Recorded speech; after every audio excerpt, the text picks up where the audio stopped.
Parole à Sébastien Le Foll, directeur de la rédaction du Point. Laurent Chevalier est médecin consultant en nutrition et praticien attaché au CHU de Montpellier. Mehdi Berrada est associé chez Micronutris. Henri Bies-Perret est président de la FDSEA Pyrénées-Atlantiques et vice-président de la FNSEA. Et Sijia Wang est cofondatrice de la start-up Smell. D'ailleurs, je crois que vous êtes venu avec quelques produits. Sébastien Le Foll, c'est à vous. Merci. Alors, j'espère que vous avez bien déjeuné. En fait, la question du jour, ça revient à se demander si notre avenir, c'est ça. Enfin, je caricature à peine, mais on voit bien que c'est un sujet majeur aujourd'hui. Bien manger, respecter l'environnement, le développement durable, c'est au cœur des préoccupations, de vos préoccupations. Comment à la fois, alors je vous préviens, hein, il y aurait une manière de prendre le sujet un peu casse-pied qui oublierait une dimension fondamentale de l'alimentation qui est quand même le plaisir. Hein, on va pas vous dégoûter aujourd'hui, c'est pas l'objectif, mais on va essayer de comprendre comment on peut concilier tout ça, l'environnement, le plaisir, la santé, toutes ces questions. Mais d'abord quand même, puisque je vous ai montré ce produit hein, qui est fabriqué par la société Smil, qui est représenté aujourd'hui par Sijia Wang. Sijia Wang, vous pouvez nous expliquer ce que c'est exactement là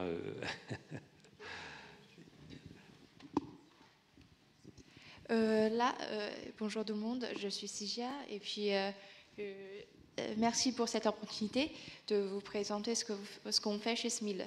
D'abord, avant de commencer, j'ai une question pour vous. Est-ce que ça vous arrive de vous retrouver dans des situations où vous êtes obligé de sauter un repas ou prendre un truc à la va-vite par manque de temps?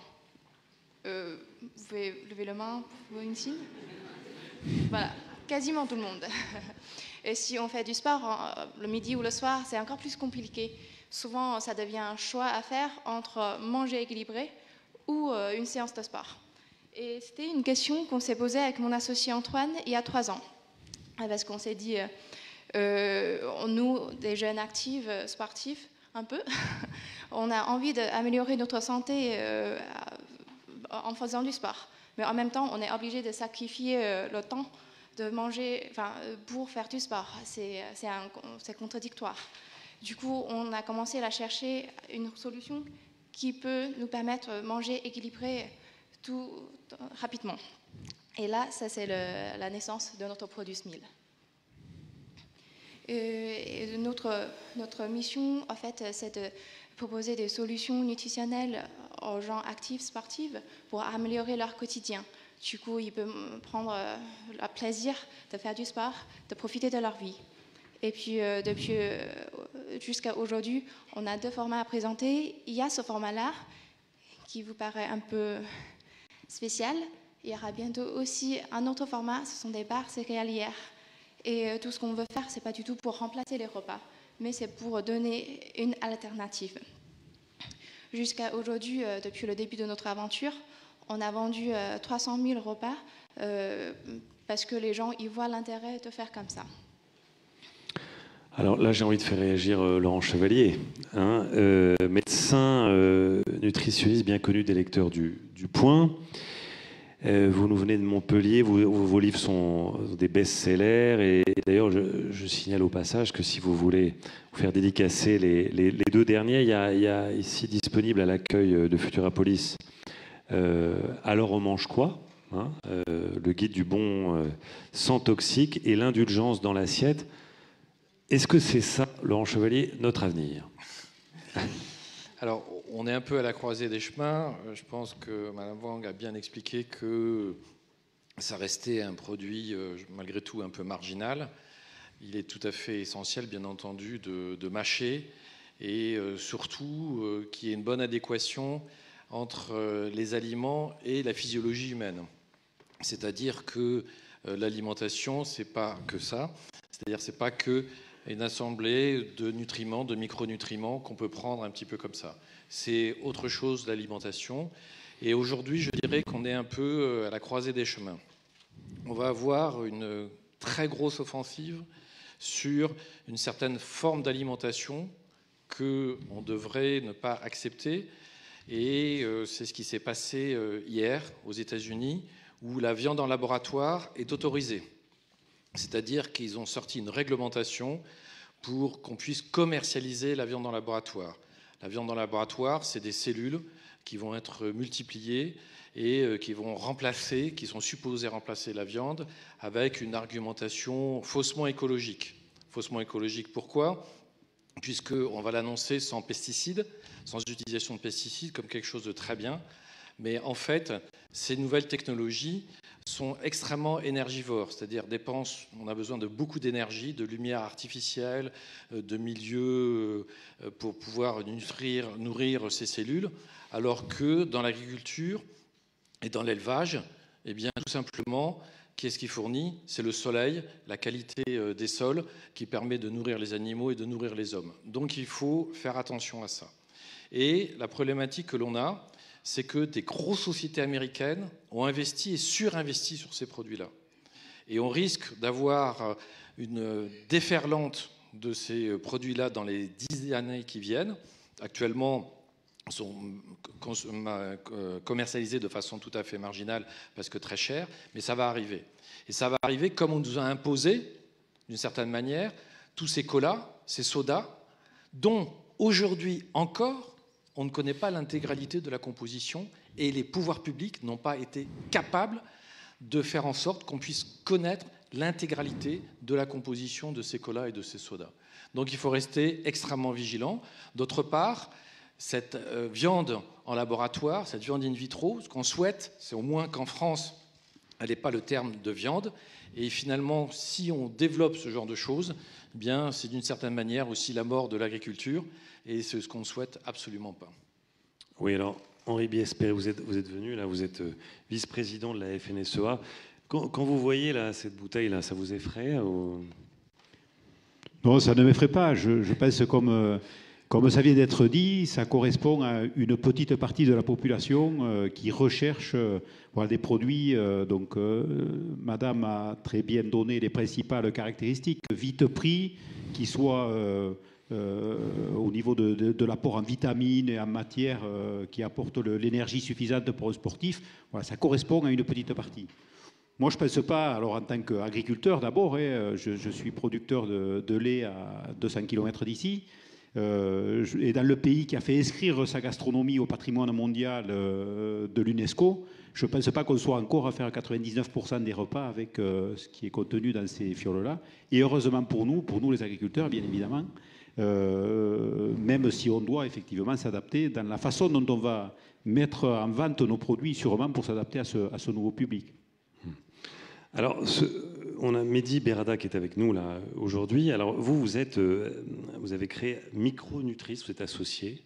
Expliquez-nous un peu là, ce que vous faites. Alors, vous, c'est les insectes. Hein. Alors, Micronutris, c'est une entreprise qui élève et transforme des insectes en protéines. Et donc, on est un fabricant d'ingrédients à destination ou d'alimentation animale et à terme à l'alimentation humaine. Alors, historiquement, on a fait un peu d'alimentation humaine, mais aujourd'hui, on est en train d'en sortir pour se refocaliser, se concentrer sur un savoir-faire qui est l'élevage d'insectes et la transformation en protéines.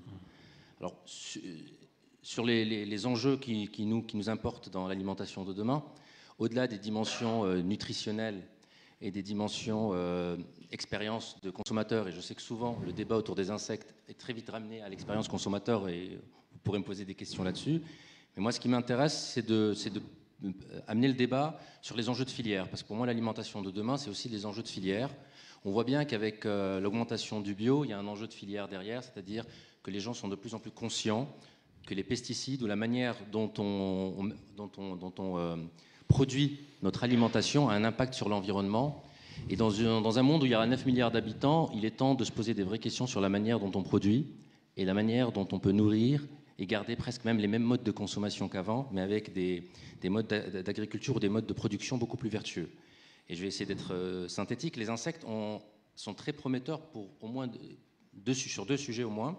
Dans un monde à 9 milliards d'habitants, les insectes peuvent à la fois ont un enjeu majeur puisqu'ils sont capables de produire une nouvelle protéine abondante dans un monde où il y a qui aura des pénuries structurelles de protéines et dans un monde où on a une pénurie de terres agricoles. Et donc, on va être sur des fermes verticales où on élève directement sur le substrat les insectes. Et le deuxième enjeu majeur des insectes, c'est celui qui sont des bioconvertisseurs naturels, c'est-à-dire dans la vraie vie et dans la nature, ils ont ce rôle de biodégrader les biorésidus pour les retransformer en protéines disponibles. Et donc, c'est un enjeu majeur de réduction du gaspillage alimentaire, puisque aujourd'hui, l'alimentation de nos insectes sont ou des coproduits de la transformation industrielle, c'est-à-dire qu'on reprend des produits qui ont aujourd'hui peu de valorisation, et à terme, quand la législation le permettra, on pourra contribuer à la revalorisation de nos déchets alimentaires. Alors, moi, j'aimerais vous retourner vers Laurent Chevalier, puis vous dérouler un certain nombre de questions, et ensuite, je vous donnerai la parole, d'ailleurs, parce que vous avez plein de questions à vous poser sur... C'est un peu les idées reçues du moment sur l'alimentation. Alors, on voit bien, aujourd'hui, la prise de conscience du rôle, on veut manger pour être... On voit dans l'alimentation le secret de la bonne santé. Est-ce que, d'abord, Laurent Chevalier a un petit point, là, scientifique, est-ce que vraiment il est établi aujourd'hui que bonne alimentation peut vous maintenir le plus longtemps possible en bonne santé? Ou est-ce qu'on ne survalorise pas un peu le rôle de l'alimentation? Je ne pense pas du tout qu'on le survalorise. C'est le carburant de l'organisme. Donc vous allez avoir l'énergie, les protéines, les éléments minéraux, les vitamines par l'alimentation.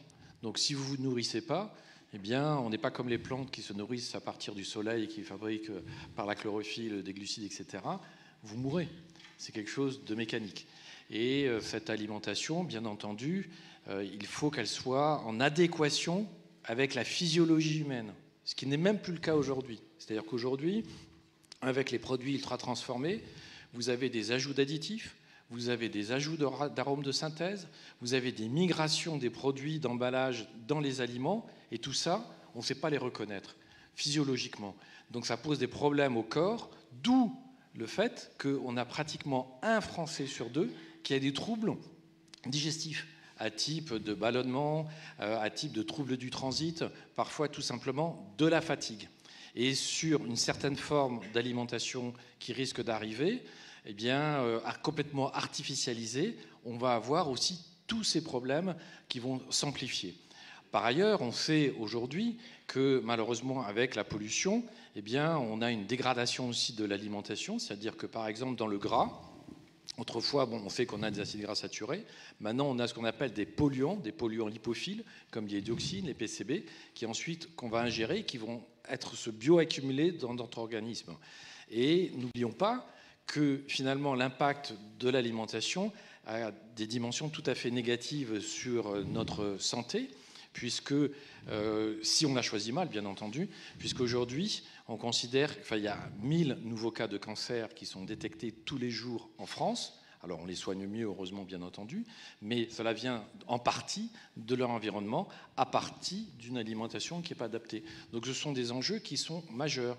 Les gens sont aussi parfois tout simplement fatigués parce qu'ils s'alimentent mal, et donc il faut retrouver, si vous voulez, ce bon équilibre alimentaire, en sachant qu'il y a tout un tas d'éléments qui vont intervenir. Et pour prendre un exemple précis qui est celui de la viande, puisqu'on en parle, on a surconsommé de la viande au lieu de consommer plus de végétaux. Et pourquoi on a surconsommé de la viande? Non pas parce qu'on en avait besoin sur le plan nutritionnel, mais parce qu'à une époque, la viande était devenue un marqueur social, notamment après la Deuxième Guerre mondiale. Plus vous étiez riche, plus vous pouviez manger de la viande, et on a surconsommé cette viande qui pose un grand nombre de problèmes. Je ne dis pas qu'il ne faut pas manger de viande, ça participe au bon équilibre alimentaire, mais on peut avoir aussi un bon équilibre alimentaire sans consommer de viande, et il faut surtout une viande de qualité. Ensuite, bien entendu, je ne vais pas monopoliser trop longtemps la parole, mais bien entendu, l'enjeu majeur pour lequel on lutte depuis longtemps, c'est le bio. Le bio, puisqu'on limite le risque d'avoir des résidus de pesticides, avec une littérature qui a beaucoup augmenté sur les effets négatifs de ces pesticides. Et en plus, il y a un problème moral qui se pose. C'est-à-dire que les pesticides peuvent créer des maladies professionnelles chez les agriculteurs, notamment des lymphomes, des maladies de Parkinson. Et est-ce que, moralement, on a le droit de consommer des produits dont on sait que ceux qui vont les produire risquent d'être malades, voire d'en mourir? Oui, alors, Henri Biespré, j'aimerais votre réaction à ça. Est-ce que la solution, c'est que tous les agriculteurs se mettent au bio. Les agriculteurs sont là pour produire ce que le consommateur demande. Donc, au fur et à mesure que le consommateur demandera du bio, je pense qu'une partie encore un peu plus importante de l'agriculture saura se convertir au bio. Le bio, c'est l'aspect qui vient d'être évoqué, pas d'utilisation de pesticides, sans doute une alimentation plus saine. Tout ceci a aussi un prix. Aujourd'hui, les aliments bio ne sont pas toujours plus chers que les aliments conventionnels, parce qu'il y a encore des aides à la production qui sont à peu près du double que celles qui sont pour la production conventionnelle. Donc le jour où on demande aux consommateurs qui consomment bio de payer le vrai prix, le juste prix d'une production biologique, on sait qu'il y a un certain nombre de personnes qui n'auront pas les moyens d'accéder à cette alimentation. Donc l'agriculteur qui est là pour produire, le consommateur est sondé régulièrement, il sait ce qu'il veut manger. J'étais il y a 15 jours au Salon international de l'alimentation, et la première tendance, quand on interroge le consommateur, c'est « je veux retrouver du plaisir ». Là où il disait « je mets la santé au premier plan » il y a 4-5 ans, c'était des sondages Kantar TNS, donc très officiels, très sérieux. Aujourd'hui, il dit « je veux retrouver du plaisir ». Donc le plaisir, c'est le bio, mais c'est aussi de l'agriculture raisonnée, de l'agriculture conventionnelle raisonnée, dans laquelle, au fur et à mesure que la recherche fait des efforts, on utilise de moins en moins de pesticides, voire quelquefois pas du tout de pesticides, mais au fur et à mesure qu'on peut avoir des solutions de remplacement. Donc ce qu'on demande aujourd'hui, nous, en tant qu'agriculteurs, c'est effectivement de nous laisser le temps, à la recherche de nous trouver des solutions, et à nous d'adopter ces solutions-là. Voilà. Alors récemment, la grande distribution a dit vouloir vendre l'essence à prix coûtant. Est-ce qu'il faut qu'ils vendent le bio à prix coûtant ? J'ai l'impression qu'aujourd'hui, avec quelques campagnes de promo qu'on commence à voir fleurir sur des affiches, que la grande distribution prend le même chemin que pour l'agriculture conventionnelle. Il dit « produisez-moi au moins cher, au moins cher, au moins cher ». Et encore une fois, on va détruire l'outil de transformation et l'outil de production, parce que le toujours moins cher, c'est la fermeture d'exploitation tous les jours, c'est la fermeture de petites industries agroalimentaires qui justement savaient s'adapter au marché local. Donc aujourd'hui, moi, le bio, les agriculteurs, si tout le monde dit on ne veut que du bio, sont prêts à le faire. J'ai participé aux États généraux à l'alimentation. On nous dit qu'il y a aussi 8 millions de personnes qui n'ont pas les moyens de se nourrir tous les jours, donc qui ne font d'ailleurs qu'un repas sur 2. Je ne suis pas sûr qu'en rendant l'alimentation plus chère, on puisse permettre à ces personnes d'avoir un meilleur accès à l'alimentation. Donc c'est tous ces éléments-là qui sont pris en compte. Moi, j'entends l'aspect santé, j'entends l'aspect nutritionnel, il y a aussi l'aspect plaisir, et puis il y a le choix du consommateur quand il est devant le rayon et qu'il prend ce produit plutôt que l'autre. C'est ça qui guide le producteur plus que les slogans ou les discours politiques. Laurent Chevalier. Je pense que, si vous voulez, par rapport... Alors, je suis tout à fait d'accord, bien entendu, l'alimentation doit rester avant tout du plaisir, de la convivialité, ça, bien entendu, tout le monde est d'accord. On ne peut qu'adhérer à ça. Je crois que, sur l'histoire du prix du bio, je vais vous donner l'expérience que moi j'ai comme médecin sur des patients qui arrivent en consultation et qui sont parfois à la CMU, qui n'ont pas beaucoup d'argent. Je leur dis, écoutez, menez une réflexion sur tous les produits inutiles que vous mettez dans votre caddie. Les sodas, les biscuits, tous ces produits-là. Et à budget constant, eh bien, choisissez du bio. Et ils y arrivent. Ils arrivent à trouver des légumes, des fruits qui sont certes plus chers, mais à budget constant, ils y arrivent. Donc je crois que le prix du bio, après ça, il y a des choix à faire. Alors après, je suis assez d'accord avec l'analyse concernant les grandes surfaces, c'est-à-dire que, bien entendu, ils vont chercher à tirer un peu les prix vers le bas, non pas, je dirais, vis-à-vis des agriculteurs forcément, mais surtout vis-à-vis de leurs concurrents. C'est-à-dire que chaque grand groupe veut essayer de faire le bio le moins cher possible pour attirer les gens. Donc là, c'est vrai qu'il y a un problème, mais je crois que c'est plus une organisation agricole que d'arriver à maintenir un certain revenu, bien entendu, et à imposer certaines règles par rapport à ça. Et je pense que les agriculteurs doivent se mettre d'accord entre eux. Je pense qu'on peut manger bien, aujourd'hui, en France, même en grande surface, bio, moins cher, et cela bien meilleur pour sa santé. Alors, le mot a été prononcé plusieurs fois, le plaisir. Alors si Jia Wang, là, je ne veux pas vous provoquer, mais où est le plaisir, là ? Je sais que ça va revenir à moi. Déjà, je pense que ce que nous, on essayons de proposer, c'est pas du tout de manger ça tout le temps. En fait, c'est une question qui répond à une recherche, c'est-à-dire comment manger équilibré de manière plus pratique possible dans notre vie. Et puis, on veut que la nourriture de demain soit plus responsable pour notre corps et le Oui, planète. mais la nourriture, c'est aussi se mettre autour d'une table, c'est de discuter avec les gens qu'on aime. En tant que jeune entrepreneur dans la food tech, en fait, moi, j'ai observé vraiment un challenge pour nous, enfin, surtout pour ceux qui produisent des nouveaux produits comme ça. On est souvent jugé par l'apparence, c'est-à-dire, surtout en France, je trouve, comme je suis chinoise, je me permets de vous donner mon constat. Quand on veut parler de la nourriture, ce qu'on s'attend, c'est la gastronomie, c'est la recette de famille que notre pas notre, mais votre grand-mère a fait pour vous. Bah oui, il y a une dimension culturelle dans l'alimentation. Oui, justement, parce que ça s'inscrit dans la culture, dans la tradition, c'est votre marque culturelle.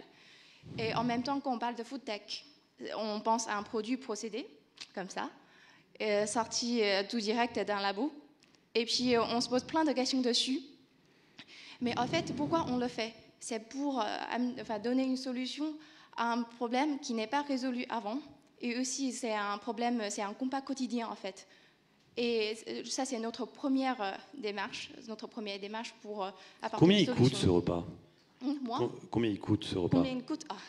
Ce repas-là, c'est autour de 3 €, 4 €. Parce qu'en fait, il y a une histoire, c'est que quand on a conçu ce repas, on a visé comme le prix de restaurant universitaire pour donner plus d'accès aux gens, pour manger plus équilibré de manière plus facile. Mais après, on s'est rendu compte que dans la valeur nutritionnelle, il y a une dimension assez importante qui s'appelle glucides, parce que ça donne énergie à tout notre corps, pour les muscles et le cerveau. Et ça, c'est la base de notre activité pour tous les actifs, tous les gens. Et là, il y a un grand débat aujourd'hui. C'est pas que sur le pesticide, sur le gras, c'est aussi sur le sucre, sur le glucide. Je pense que vous êtes d'accord avec moi sur ce point. Oui. Et sur le. D'ailleurs, oui. Je ne sais pas si ça marche.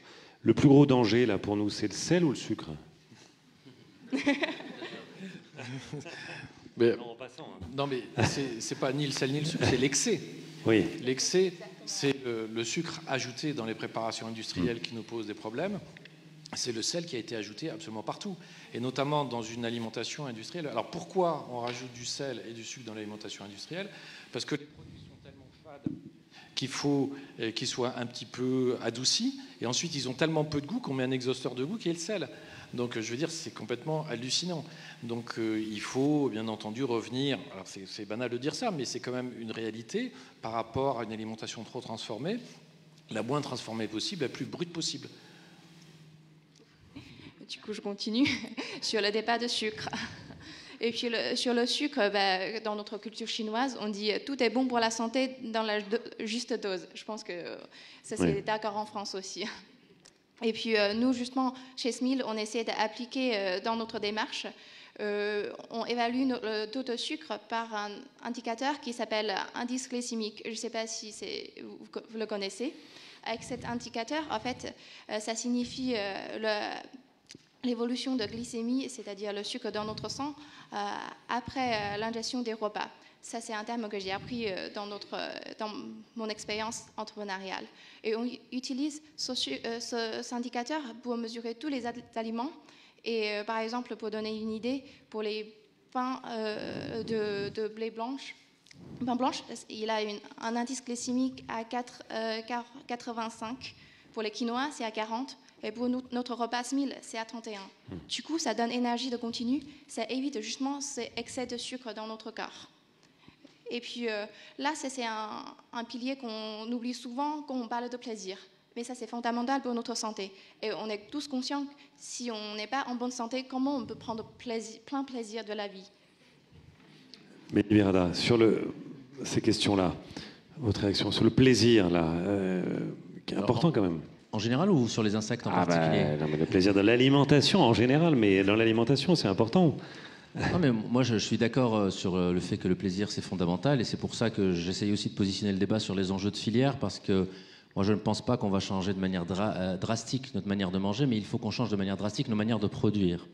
Donc c'est là où j'essaye de mettre le débat. Par rapport à ce sujet, moi je crois aussi qu'on est plusieurs consommateurs. Et je pense considérer qu'on n'est qu'un consommateur et enfermer il y a des moments de plaisir, il y a des moments où on a envie de manger efficacement. Et peut-être que ces produits-là répondent à nos modes de vie tant qu'ils restent marginaux. Moi, personnellement, ça ne me dérange pas.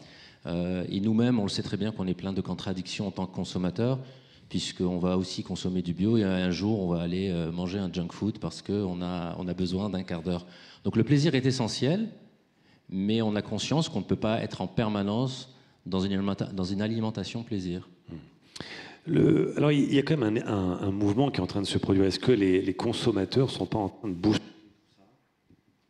Vous m'entendez? On parlait tout à l'heure de Laurent Chevalier, de cette application là qui fait fureur actuellement. Alors, je ne sais pas si vous connaissez Yuka, qui est une alimentation. Vous allez au supermarché, vous scannez les produits et on vous dit c'est bon, c'est pas bon, à éviter, à bannir. Est-ce que je crois qu'il y a plusieurs maintenant millions d'utilisateurs de cette application. Est-ce que tout ça n'est pas en train de complètement chambouler tous les circuits de l'alimentation Alors, il y a effectivement à peu près 6 millions de personnes qui ont chargé l'application. C'est une application qui est intéressante en soi sur le principe. Donc, effectivement, comment ça marche d'ailleurs? Bien, quand vous avez téléchargé, enfin, vous scannez et vous avez la composition du produit et surtout vous avez. Mais cette composition s'appuie et les notations s'établissent sur quoi? Sur quelles données? En fait, c'est sur une autre application qui s'appelle Open Food Watch, qui est gratuite. Ouais. Et c'est là qu'on a les informations. Alors, ce qu'on peut reprocher, c'est que finalement, ils vont interdire, entre guillemets, mettre en rouge des produits sous prétexte que, par exemple, il y a un émulsifiant. Donc, un émulsifiant, ça permet d'homogénéiser un petit peu les produits. Les émulsifiants, c'est pas extraordinaire, mais c'est la fréquence de consommation qui va compter. C'est-à-dire que si vous en prenez une fois de temps en temps, c'est pas grave. Si vous en prenez souvent, eh bien, c'est plus ennuyeux. Après, je suis pas tout à fait d'accord sur l'histoire des habitudes alimentaires. Je pense que on a une évolution, d'une certaine manière, positive, avec une prise de conscience positive de l'importance de cette alimentation et des dérives qu'on a eues depuis les 2 dernières décennies, ne serait-ce qu'en termes de boissons sucrées, de boissons édulcorées, etc.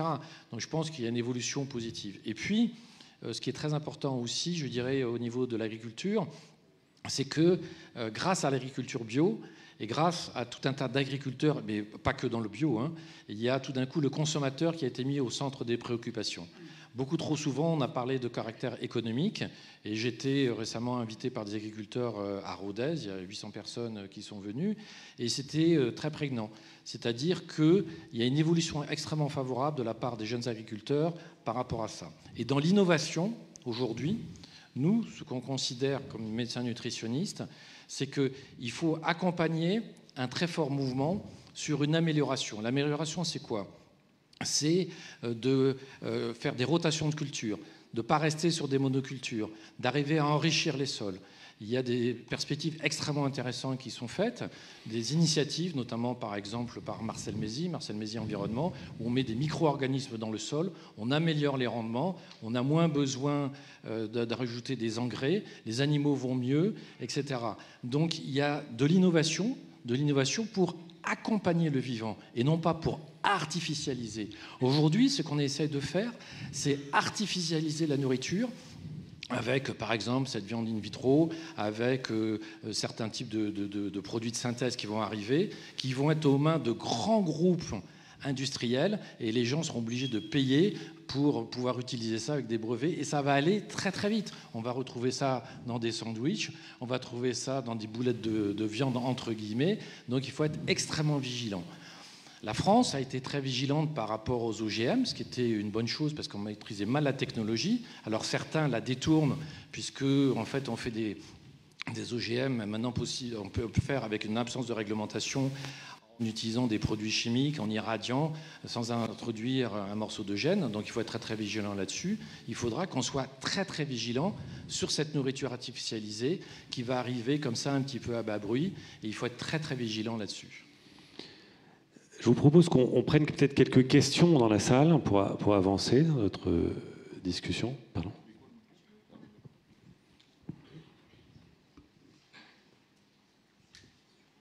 Madame, il y a deux personnes.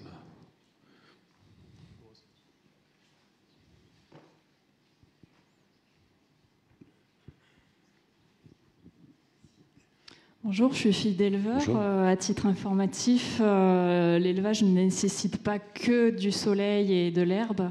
L'élevage nécessite l'accaparement des 2/3 des terres arables de France pour faire pousser le maïs, le blé, les légumineuses qu'on donne à manger aux animaux d'élevage dans un ratio de 3 à 10 protéines végétales pour faire une seule protéine animale, avec beaucoup d'eau potable, etc. et les conséquences qu'on peut voir en Bretagne, mais aussi ailleurs, de pollution extrême des sols, des cours d'eau, des nappes phréatiques, etc. C'est rigolo quand vous dites les grands groupes industriels et que monsieur opine du chef alors qu'il est vice-président du plus gros lobby, du lobby le plus puissant français, la FNSEA. Voilà. Donc vous n'êtes pas tout à fait le petit paysan que vous affichez, mais bon, ça c'est pas grave. Effectivement, vous avez participé aux États généraux pour l'alimentation. Je me fais pas trop de soucis pour vous sur le fait qu'on vous laisse le temps au niveau gouvernemental, puisque tout ce que vous avez demandé au gouvernement a été accepté par le gouvernement Macron question, et les précédents. J'ai pas tout à fait fini. Mais on prend plutôt des questions. Le lobby de monsieur va dans les écoles, je sais pas si vous savez, avec Interbev, dire aux enfants qu'il faut manger beaucoup de viande et que les animaux vivent heureux dans la prairie, alors que pour 83% d'entre eux, ils ne voient jamais la lumière du jour. Ils sont séquestrés, mutilés et tués dans les pires conditions abominables qu'on connaît tous. Vous êtes juste la honte de ce pays, monsieur, vous représentez ça. Et en termes de conflit d'intérêts, je pense qu'être à cette tribune aujourd'hui, c'est également honteux. Bon. Madame... voilà, l'élevage... Il ne s'agit pas pour vous d'une tribune. Je pense qu'on a bien compris votre point de vue. Est-ce qu'il y a une autre question ? Alors, pardon madame, mais enfin, ici, vous êtes invité par Le Point. On respecte le point de vue des personnes qui ne sont pas d'accord avec vous. On n'insulte pas. Merci beaucoup. Merci beaucoup. Ah, vous avez parlé de la honte. Je ne pense pas que monsieur pense que vous soyez la honte. On ne parle pas comme ça. Monsieur Biespéré, répondez. Oh, répondez. Je ne sais pas si ça amène une réponse en tant que telle. Sur un certain nombre d'éléments, je le dis, en tant qu'agriculteur, tant qu'il y aura des consommateurs de viande, on produira de la viande forcément pour fournir ce marché. Je ne me suis pas présenté en tant que petit paysan, en tant que paysan, oui. Voilà, nous sommes 2 agriculteurs en société sur 100 hectares avec 50 vaches laitières. Voilà, il y a un tiers de la surface qui est en herbe pour nourrir les vaches laitières et voit le jour toute l'année. Donc, mais après, petit ou gros, ça, c'est pas le débat. Donc, on répond surtout à la demande du consommateur. On essaie de le faire en respectant, ça a été dit, l'agriculture du vivant et le respect du sol, de réintroduire par moment des micro-organismes pour redonner de la vie au sol. C'est vrai qu'on reconnaît qu'il y a eu sans doute des méthodes qui ont été un peu loin dans des méthodes un peu peut-être industrielles. On va utiliser le mot, comme ça fera plaisir à tout le monde. On a vraiment pris le virage. Il y a plus de 5000 fermes aujourd'hui qui expérimentent justement ces techniques et qui sont en train de faire des émules et des petits. Ça, sur l'aspect production. Et sur l'aspect, je voudrais dire juste un mot sur l'aspect information du consommateur. Voilà, on a aussi un groupe de travail au niveau national auquel je participe, issu des États généraux de l'alimentation, où on est en train de regarder les informations qu'on va mettre dans le QR code pour faire encore mieux que Yuka. On a bien vu que le consommateur avait de l'appétence pour connaître qu'est-ce qu'il y a à l'intérieur du produit que j'achète, quelle méthode de production, et il pourra même, en flashant le code, voir l'exploitation de sa viande, et pourquoi pas la tête de l'agriculteur, et il pourra juger s'il est gros, petit, s'il fait de la bonne qualité. En tout cas, avant d'acheter le produit, il aura l'information qu'il souhaite. Bon, vous pensez qu'en voyant simplement la tête de l'agriculteur, le consommateur va être rassuré? Non. Une autre question. Oui, j'avais une question. Je vais un peu rebondir sur le fond de l'intervention de madame. Par rapport à votre remarque, lorsque vous avez dit tous les agriculteurs sont prêts à passer au bio. Ça m'a un peu surpris parce que je pense que récemment, il y a eu un débat sur la suppression des pesticides. Je ne suis pas sûr que tous les agriculteurs étaient partants pour ça. Et la question que je voudrais vous poser, c'est est-ce que économiquement et techniquement aujourd'hui, c'est possible de faire toute la production en bio, vu que, à mon sens, c'est surtout une production de niche aujourd'hui de petits producteurs. Henri Biespéré. Oui, ce que je voulais dire, c'est il n'y a pas un principe ou une réticence d'agriculteurs qui dirait « moi, jamais le bio ». J'ai dit avant, si l'ensemble des consommateurs sont prêts à payer la nourriture bio au prix où elle doit se payer, l'agriculteur fournira que du bio. S'il n'y a plus d'acheteurs pour des denrées issues de l'agriculture raisonnée qui utilisent encore quelques pesticides de manière raisonnée et que tout le monde est prêt à acheter une nourriture bio, je dis l'agriculteur par principe, il ne va pas produire quelque chose qui ne se vend pas. Il va produire ce que le consommateur, ce que l'entreprise lui demande, ce que la distribution distribue, ce que le consommateur achète. Voilà. Après, ça posera d'autres problèmes, mais je ne voulais pas rentrer dans le sujet. On sait qu'il y a quand même un peu moins de productivité, de quantité produite à l'hectare quand on conduit en agriculture biologique. Il faut allonger les rotations en mettant plusieurs cultures. Et donc, en particulier, sur 6-7 ans, il faut passer 2 ans en herbe, par exemple. Donc, si on ne peut pas mettre de l'élevage sur l'herbe, ça posera quand même des problèmes quelque part. Donc, voilà, c'est tout. Je ne voulais pas rentrer dans l'ensemble du débat sur le bio, mais effectivement, si on devait convertir 100% des terres françaises en bio, il y aurait sans doute des soucis sur un certain nombre de sujets. Et je ne pense pas qu'on y arrivera. Moi, Laurent Chevalier. Je peux ajouter. Je pense que ce n'est pas une utopie que d'imaginer qu'on peut passer en tout bio. Alors évidemment, ça se fait par étapes.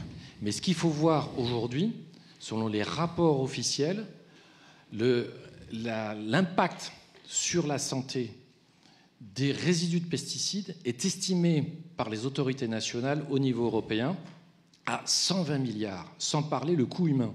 C'est-à-dire, je ne parle même pas du coût humain. Pour la société, les conséquences de l'impact des résidus de pesticides sur la santé sont de 120 milliards par an au niveau européen. D'autre part, il y a si vous voulez, il y a certaines maladies qui sont reconnues comme professionnelles, comme la maladie de Parkinson, le lymphome chez les agriculteurs. Mais en fait, nous, médecins, on sait qu'il y en a beaucoup plus. Il y a les myélomes, il y a les cancers de la prostate, on l'a vu avec le chlordécone. Il y a d'autres types de pathologies. Chez les maraîchers, il y a plus de cancers de la vessie qui travaillent en conventionnel, etc. Donc il y a un véritable problème santé. Et d'autre part, quand je vous parle des 120 milliards, je ne vous parle même pas des coûts liés à la pollution de l'eau. Donc je veux dire, il n'y a pas le choix. C'est-à-dire qu'à moyen terme, même si on le fait par étapes, eh bien, le bio, c'est bien entendu la solution vers laquelle il faut s'orienter. C'est quelque chose de tout à fait clair. Une autre question, peut-être? Oui, madame. Vous avez évoqué très rapidement la viande in vitro. Donc en fait, la viande in vitro, c'est une viande artificielle et ça permettrait d'éviter qu'il y ait des animaux qui soient abattus ou qui vivent dans des conditions déplorables. Donc ça pourrait présenter pas mal d'avantages et je pense que ça pourrait être un substitut à la viande actuelle. Aussi parce que actuellement, pour élever des animaux, ça demande beaucoup d'eau. Donc du coup, pour élever des animaux, il y a beaucoup de gaspillage en eau justement pour produire des steaks ou pour produire que ce soit de la viande bovine ou quelque chose comme ça. Donc ça présente plusieurs avantages. Il suffit juste de le mettre au point pour que ça présente pas un risque pour la santé du consommateur. Et qu'il y ait un principe de précaution qui soit mis en place. Je ne suis pas du tout d'accord. On ne sait pas dans quelles conditions ça va être. Le combat qui doit être mené, c'est qu'il ne faut pas appeler ça de la viande. Donc ça, c'est quelque chose qui est fondamental. C'est exactement l'argumentation des grosses sociétés internationales. Si on veut prendre de la protéine, eh bien, dont on a besoin, les protéines végétales sont très bien.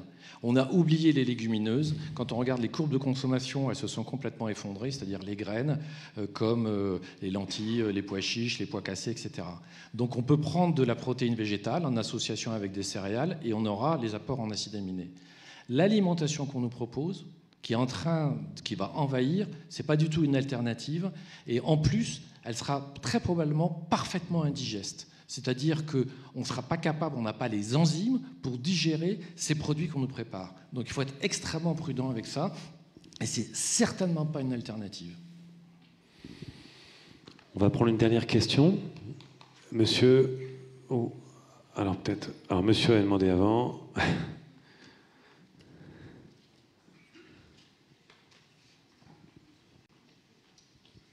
Merci et désolé pour la personne à qui j'ai volé la dernière question. Vous avez évoqué les fermes verticales. Est-ce que l'agriculture va entrer dans la ville ? Alors nous, moi je ne sais pas répondre à la question est-ce que l'agriculture va rentrer dans la ville. Ce que je crois comprendre, c'est qu'il y a eu des analyses qui ont été faites et le nombre de toits en ville qui sont disponibles ne permettrait pas de résoudre les problèmes de pénurie de terre que nous avons. Nous, on est dans un cas de figure très particulier. Les insectes, dans la vraie vie, nous on essaye d'être le plus proche possible de la nature. C'est pour ça que j'ai sur le débat de la viande artificielle. Moi, je ne suis pas un scientifique, mais je pars d'un principe simple, c'est est-ce qu'on reproduit ce que reproduit la nature ou pas ? Alors évidemment, en intensifiant, il peut y avoir des dérives, et c'est là où il faut être vigilant, mais en tout cas, nous, on est plutôt dans des logiques de reproduction des cycles naturels de la nature. Et donc les insectes, l'avantage que nous avons, c'est que nous pouvons les élever directement sur le substrat. Alors c'est quoi un substrat ? C'est la nourriture dont ils se nourrissent, et donc on peut ne pas le faire directement sur le sol, mais de manière verticale. Donc c'est pour ça que cette solution permet de se libérer ce besoin de terre. Après, sur le reste des productions, moi, je ne sais pas répondre. Oui, je pense qu'on ne l'évitera pas. Il y a un projet qui est en cours, je crois, dans la banlieue de Lyon. Et j'ai rencontré il y a une quinzaine de jours une personne ici qui réfléchit ici autour de Toulouse aussi, de mettre en place une ferme verticale avec donc des productions essentiellement de légumes. Voilà, ça a au moins le mérite de faire découvrir aux habitants qui ne vont jamais en milieu rural comment pousse un légume, combien de temps ça prend, etc. Bon, après, voilà, c'est pareil, c'est des légumes qui ne voient pas le jour, qui sont sous lampe artificielle. Bon, il y aura sans doute des consommateurs pour les consommer, mais il y a plusieurs projets, y compris d'urbanistes, qui prévoient justement des immeubles d'habitation, un milieu d'un immeuble avec une ferme verticale. Donc je pense qu'on en verra quelques exemples ici ou là. Bon, de là à nourrir l'ensemble de la ville avec ça, il y aura encore un peu de temps à entendre. Mais je crois que c'est le Japon qui est très en avance sur les fermes verticales. Voilà. Non, non, je voulais pas dire. Excusez-moi. Bien, merci infiniment. Alors, est-ce qu'on va pouvoir goûter quand même ? Merci à toutes et à tous. Et Futurapolis se poursuit. Merci beaucoup.